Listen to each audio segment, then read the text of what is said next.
जब हम लोग एसएससी की तैयारी करते थे ना और जब अपने सीनियर से पूछते थे कि एसएससी कैसे निकाल सकते हैं, क्या करें, कैसे अपना बेस्ट दे, तो वो हमें सजेस्ट करते थे कि भाई अपने आप को ना 6 महीने 1 साल के लिए झोंक दो। खूब सारे पीवाईक्यू बनाओ, खूब सारे प्रैक्टिस करो, सारे सिलेबस को अच्छे से रिवाइज करो। लेकिन अब अगर मुझसे कोई पूछे ना कि सर एसएससी निकालने के लिए क्या चीज़ चाहिए? तो अब मैं उन्हें कहूँगा कि एक तो भाई तुम्हें तैयारी चाहिए, ठीक है? सीजीएल की तैयारी कर रहे हो, तो यूपीएससी का भी मैथ्स देख लेना कि क्या पूछा जाता है, क्या नहीं पूछा जाता है। बैंकिंग का भी देख लेना, सिलेबस के चक्कर में मत रहना। इवन मैं तो कहूँगा आरबीआई का भी देख लेना और कैट का भी देख लेना, ठीक है? फिर वो बच्चा बोलेगा, "हाँ सर, इतना तो कर लेंगे, चलो।" फिर उसके बाद थोड़ा भगवान जी को भी भगवान जी से भी आशीर्वाद ले लेना, थोड़ा पूजा-वूजा करके जाना, क्योंकि कहाँ आपका सेंटर पड़ता है, ये बहुत मैटर करता है। अब बोलो चलो ठीक है सर, सेंटर दूर भी देंगे देंगे हम चले जाएंगे, क्या करें, बेरोजगार है, पैसा वैसा उधार लेके चले जाएंगे। फिर मैं बोलूंगा ना ना ना ना ना, सिर्फ वहां पहुंचना काफी नहीं है। उस सेंटर में ना, उस सेंटर का अच्छा होना भी सही है, उसका माउस ठीक होना चाहिए, उसका कीबोर्ड अच्छा होना चाहिए, लाइटिंग अच्छी होनी चाहिए, एसी होना चाहिए, आपके एग्जाम हॉल के बीच में कोई फोन पे बात ना कर रहा हो, ये होना चाहिए, एटलीस्ट एक ऑब्जर्वर भी अच्छा होना चाहिए।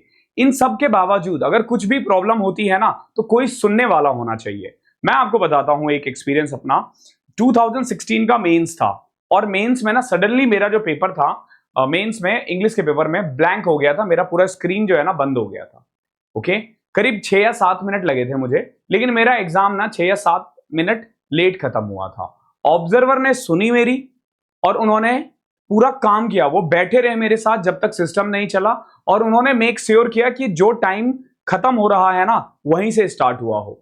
ओके, ये पहले की बात थी, ये उस समय की बात थी जब इंडिया डिजिटल नहीं था। ओके, तब इंडिया डिजिटल नहीं था, तब हर जगह नेटवर्क्स नहीं आते थे, जब इंटरनेट नहीं था हर जगह। ओके, तब चीजें इतनी स्मूथ नहीं थी, टीसीएस जैसा या आप यू कह लो एडुक्यूटी जैसा कोई वेंडर नहीं था उस समय, सिर्फ ही था, या आई डोंट नो कोई दूसरा भी होगा तो। लेकिन उस समय ना हम इतने हाईटेक नहीं थे, लेकिन फिर भी उन्होंने इतना श्योर किया कि भाई जो सेंटर है ना, वो प्रॉपरली अलाइंड हो, ताकि बच्चा आके ना एग्जाम दे। अब इन्होंने ऐसी गंद फैलाई हुई है, ऐसी गंद फैलाई हुई है, एक बात बताओ, बच्चा पढ़ ही तो सकता है यार। चलो आपने पूछ लिया स्टैटिक्स प्रोबेबिलिटी जो सिलेबस में नहीं है, हमने बोला चलो ठीक है तुम वो भी पूछ लो। पेपर टफ दे रहे हो, वो भी पूछ लो, तुम्हें जो पूछना है पूछो, लेकिन भैया कम से कम सेंटर तो ठीक दो। कोई अपनी चड्डी वहां फैला रहा है। लिटरली मेरे पास मैसेज आया है कि सर जिस सेंटर पे मैं एग्जाम दे रहा था, वहां लोग कपड़े फैला रहे थे, कोई अपना तौलिया फैला रखा है कोई अपने कपड़े फैला रखा है। अरे सेंटर पे, मतलब ये ऐसा कौन सा सेंटर होने लग गया यार, तुम घर घर में कर रहे हो क्या?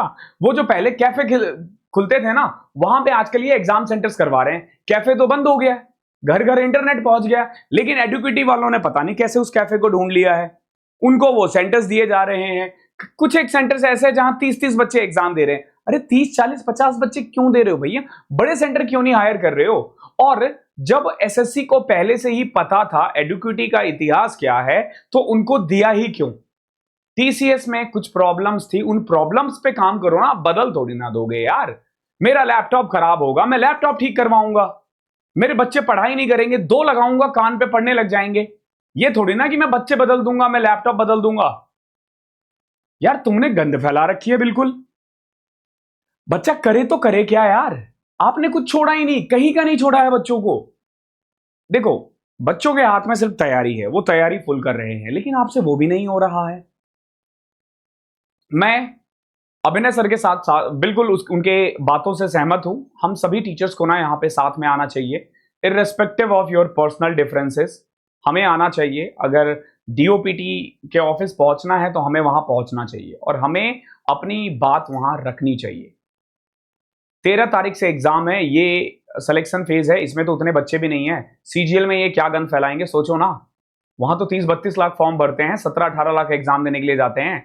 ग्रेजुएट लेवल में इतने बच्चे तो नहीं जाते, इतने बच्चे तो एग्जाम नहीं दे रहे हैं, फिर भी तुम्हारा ये हालत है।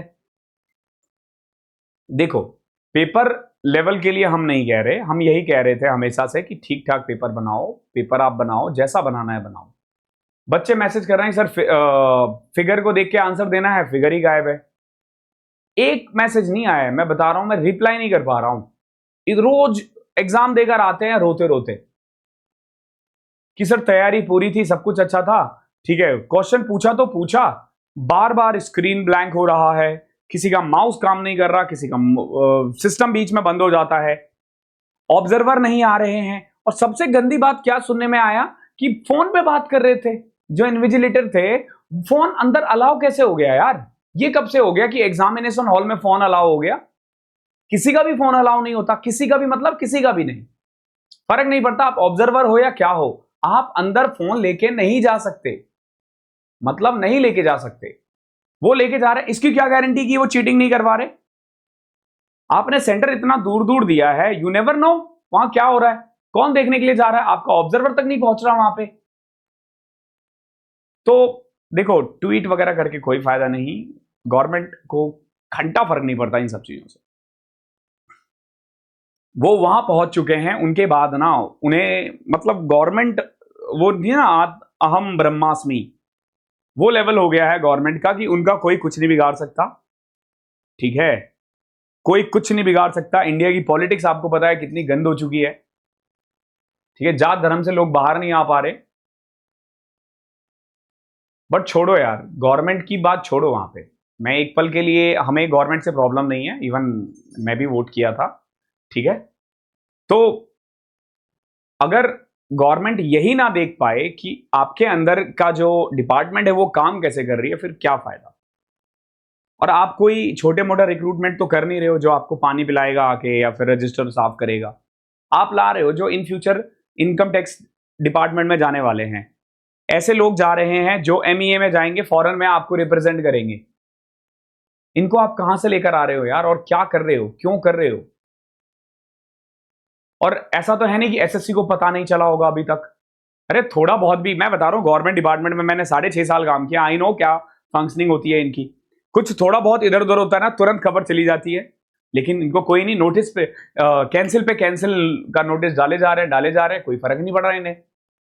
सुधर जाओ, थोड़ा सा वो करो। और मैं गवर्नमेंट से भी रिक्वेस्ट करूंगा कि एक बार एसएससी पे ध्यान दीजिए यार, खुद से दीजिए। आपके इतने अच्छे अच्छे काम हैं, उन सबको खत्म कर देगा ये। क्योंकि जब बेरोजगार लोग, जब युवा भड़कता है ना, भड़कता है, तो वो फिर कहीं का नहीं छोड़ेगा आपको। युवा को नाराज मत करो। और कोई युवा आपसे अननेसेसरी डिमांड भी नहीं कर रहा, वो बस इतना ही कह रहा है कि एग्जाम ठीक से करवा लो। आई होप आप इस पे सुनवाई करोगे, और मैं चाहूंगा कि इस वीडियो को ज्यादा से ज्यादा शेयर करो ताकि ज्यादा से ज्यादा लोगों तक पहुंचे और एक अवेयरनेस फैले हर टीचर के बीच में कि हमें 31 तारीख को क्या करना है। Thank you so much.